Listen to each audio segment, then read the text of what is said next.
नमस्कार दोस्तों, दयानंद सैनी चैनल में आप सभी का हार्दिक स्वागत है। दोस्तों, कल है निफ्टी की एक्सपायरी और एक्सपायरी से पहले मार्केट में आज अच्छा खासा मोमेंटम है वो अपने को देखने को मिला। निफ्टी ने 257 पॉइंट, बैंक निफ्टी ने 655 पॉइंट, वहीं सेंसेक्स ने 938 पॉइंट पॉजिटिव में क्लोजिंग देखने को मिली है, जो कि एक अब मार्केट के लिए अच्छा खासा गुड साइन है। क्या यहां से रिकवरी होगी मार्केट में, या फिर ये एक रिटेल ट्रेडर्स के लिए ट्रैप रहेगा? दोस्तों, आपका क्या एनालिसिस है वो भी कमेंट बॉक्स में कमेंट करके जरूर बताइएगा। निफ्टी 50 के स्टॉक्स की यदि हम बात करें तो आउट ऑफ 50 स्टॉक्स में से आज 30 स्टॉक्स ने ग्रीन में क्लोज दिया है, वहीं 20 स्टॉक्स ने रेड में क्लोज दिया है, जिसमें अल्ट्रासेमको, ग्रेस, M&M और इटर्नल है वो अपने टॉप गेनर बने हुए थे। वहीं टॉप लूजर्स में बेल, मैक्सेल, विप्रो, कोल इंडिया, ONGC अपने टॉप लूजर्स बने हुए थे। बैंकिंग सेक्टर की बात करें तो आउट ऑफ 14 स्टॉक्स में बैंकिंग में 8 स्टॉक्स ने ग्रीन में क्लोज दिया, वहीं 6 ने रेड में क्लोजिंग दी है। जो बैंकिंग सेक्टर को लीड कर रहा था उसमें HDFC bank, SBI bank, axis bank और इंडसइंड बैंक थे। जो लूजर्स में yes bank, federal bank, PNB और बैंक ऑफ बड़ौदा है वो अपने को टॉप लूजर्स में देखने को मिले। तो दोस्तों, कल एक्सपायरी में किस तरीके का मोमेंटम देखने को मिलेगा? एक्सपायरी में कॉल राइटर का भी पैसा बनेगा और पुट राइटर का भी पैसा बनेगा, यानी मार्केट में मोमेंटम है वो दोनों साइड में अपने को देखने को मिलेगा।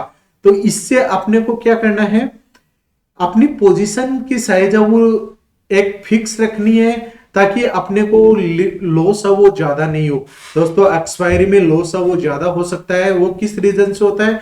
क्योंकि इस जो भी अपना ऑप्शन का कॉन्ट्रैक्ट रहता है उसको उसकी ओरिजिनल प्राइस पे आना होता है, और यदि हमारे ट्रेंड के अगेंस्ट, हमारी पोजीशन के अगेंस्ट में अपनी पोजीशन चलते ही या ट्रेंड चलता है, तो फिर वो लास्ट में जब एक्सपायर होता है तो वो 5 पैसा आ जाता है। तो हमें क्या करना है, स्ट्रिक्ट स्टॉप लॉस के साथ ही ट्रेड करना है और एक अमाउंट फिक्स करके ही अपना ट्रेड करना है। जो अभी मार्केट में बिगनर्स हैं उनको मेरा सजेशन रहेगा कि आप सेम एक्सपायरी में ट्रेड करने से अवॉइड करिएगा। नेक्स्ट एक्सपायरी है उसमें आप ट्रेड करिएगा, ताकि आपको जो प्रीमियम डीके होता है उससे आपको बचा जा सकते।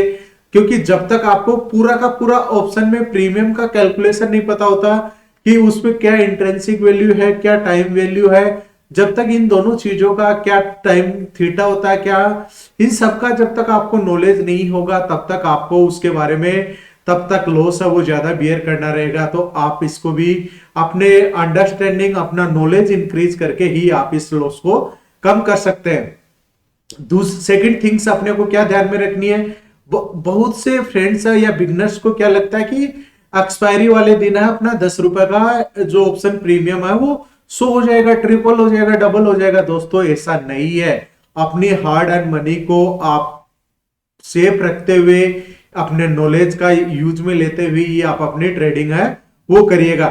यदि आपने किसी ने बोला है कि यहां से 10 का 20-30 हो सकता है, तो वो गलत फहमी आपकी। दोस्तों, यदि अगेंस्ट में जाता है तो विद इन 1 to 5 मिनट है वो आपका पैसा है 5 पैसा भी हो सकता है, तो उस चीज से भी आप बचिएगा। और सेकंड थिंग, अपने को क्या करना है, यदि आप किसी के सजेशन पे काम करते हैं या किसी के टिप लेके काम करते हैं तो उनको एकदम बिल्कुल अवॉइड करिएगा। कैंडल स्टिक्स लर्न करिएगा, सपोर्ट रेजिस्टेंस लर्न करिएगा। कैंडल स्टिक्स की अपने चैनल पे प्लेलिस्ट भी बनी हुई है, वहां पर जाकर भी आप कैंडल स्टिक्स के बारे में सीख सकते हैं। साथ ही साथ सपोर्ट और रेजिस्टेंस का इसमें मेजर रोल रहता है। तो चलिए अब बात करते हैं कि निफ्टी में कहां अपने को सपोर्ट और रेजिस्टेंस है वो कल देखने को मिलेगा, और उसके साथ ही साथ हम बात करेंगे कि ऑप्शन चेन का डेटा है वो कल क्या बता रहा है। डेली चार्ट पे एक अच्छा खासा आज बाउंस बैक अपने को, डेली चार्ट पे एक अच्छा खासा बाउंस बैक देखने को मिला।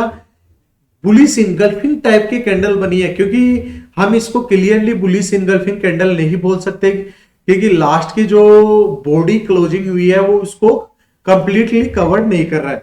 दोस्तों, आज स्टार्टिंग में फर्स्ट 5 मिनट में अच्छा खासा मोमेंटम हुआ, स्पैनिंग कैंडल बनी और वहीं से टॉप से रिजेक्शन आया।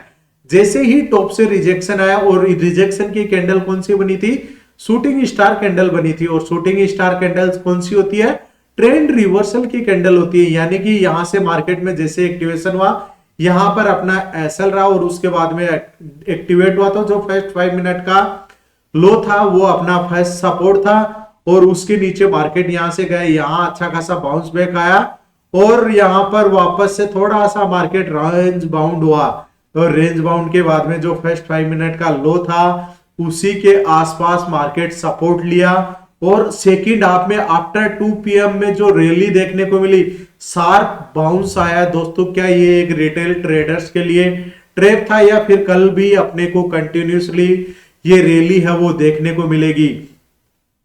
दोस्तों कल के रेजिस्टेंस की बात करें, यदि यहां से मार्केट गैप अप ओपनिंग होती है 23,456 का लेवल ब्रेकआउट करके सस्टेन करता है, तभी हम इंट्राडे में अबव की साइड में मोमेंटम देखने को मिल सकता है, जिसका फर्स्ट रेजिस्टेंस रहेगा 23,504, सेकंड रेजिस्टेंस रहेगा 23,555 और यहां से ब्रेकआउट होता है तो 23,604 तक के लेवल्स आते हुए नजर आ सकते हैं। दोस्तों कल के लिए यदि कोई भी पोजीशन कैरी फॉरवर्ड की है, देखिए वैसे बीटीएसटी करना आप अपने आप की मनी है उसको रिस्क में डाल के काम कर रहे हैं, तो मैं तो आपको यही सजेशन देना चाहूंगा कि आप बीटीएसटी है उसको अवॉइड करिएगा, जो भी काम करना हो वो इंट्राडे में करिएगा। इंट्राडे में क्या होगा, या तो प्रॉफिट होगा या लॉस होगा। अब यहां पर क्या होगा, आप पूरी रात देखते रहेंगे कहां पे गिफ्ट निफ्टी चल रहा है, कहां पे यूएस मार्केट चल रहा है, कहां कौन सा मार्केट चल रहा है।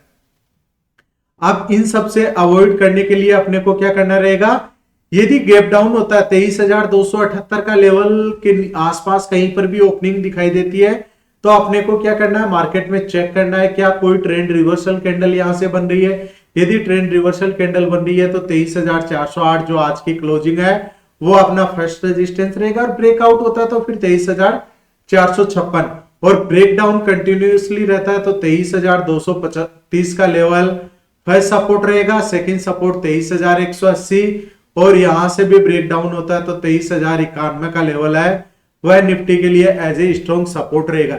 यदि हम ऑप्शन चेन के डेटा की बात करें तो ऑप्शन चेन में कॉल राइटर का डेटा अपने लिए एज ए रेजिस्टेंस होता है, put writer as a support होता है। तो ओपन इंटरेस्ट कहां पर बना हुआ है, देखिए सपोर्ट 23,300 के आसपास अच्छा बना हुआ है और वहां से ब्रेक डाउन होता है तो डायरेक्टली 23,000 पर ही अच्छा खासा ओपन इंटरेस्ट बना हुआ, उससे नीचे कोई भी आपको यहाँ पर ओपन कॉन्ट्रैक्ट नहीं है। रेजिस्टेंस की बात करें तो 23,500 और 23,500 का ब्रेकडाउन होता है, ब्रेकआउट होता है तो फिर 24,000 के आसपास ही एक हाइडल छोटा सा है 23,700 पे।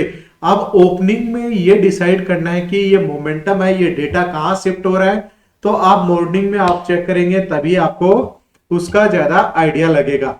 अब बात करते हैं सेंसेक्स के क्या सपोर्ट रेजिस्टेंस रहेंगे, तो सेंसेक्स में यदि गैप अप होता है 75,796 का लेवल ब्रेकआउट करता है तभी हम इंट्राडे में अबाउ की साइड में रुक करेंगे, जिसमें 76,054 फर्स्ट रेजिस्टेंस, सेकंड रेजिस्टेंस 76,416 और ब्रेकआउट होता है तो 76,674 का लेवल आता हुआ देखने को मिल सकता है। 75,290 सेंसेक्स के लिए सपोर्ट है, फर्स्ट सपोर्ट रहेगा 75,073, 75,000 का लेवल एक मेंटली और टेक्निकली भी स्ट्रॉन्ग सपोर्ट की तरह काम करेगा। यदि ब्रेक डाउन होता है तो फिर 74,746 और 74,351 सेंसेक्स के लिए एज ए सपोर्ट बनता हुआ नजर आ सकता है। बात करते हैं बैंक निफ्टी की, बैंक निफ्टी में किस तरीके से रैली है वो देखने को मिलेगी। तो बैंकिंग सेक्टर के सपोर्ट और रेजिस्टेंस की बात करें तो यहां पर यदि बैंक निफ्टी